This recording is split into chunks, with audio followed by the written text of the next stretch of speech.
Hey, my name is Attorney Walter Rudolph Hnot III. I'm with Disability Resolution PA in Orlando, Orange County, Social Security Disability Law Firm. Let's go and look at the next question. How do I begin to learn what the SSA wants in order to give me disability benefits? So, the best way to start learning is to go on YouTube and watch as many tutorial videos as you can from anybody and everybody that is an educated attorney that can give you proper information, because there's a lot of crap out there from other people who have no idea what the actual statute code and language in general is, and they will just give you fairy tale lollylaws about how it actually works. So, let's look at this.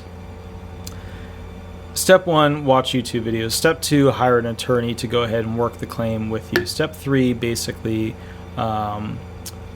build the claim with a direction and goal in mind. Because remember, when you first start this thing, you're not going to have what you think you need right up front. You're going to have to take months to kind of pull it all together to get the information, unless you're one of those like terminal or severely injured, or just you have severe impairments. Then in that case, the medical evidence should already exist.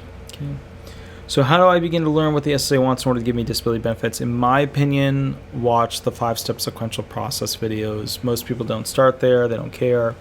Look up the listings, see what they are. If you're somebody that's older, 50 plus, look up griddings, see what they are, and they should be able to help you. So like grid analysis, disability grids, just Google that stuff. All right. My name is Attorney Walter Rudolph Hnot III with Disability Resolution PA in Orlando, Orange County, Social Security Disability Law Firm. I will catch you a little bit later. Have an absolutely wonderful day, and we will go from there. Thanks so much. Bye-bye.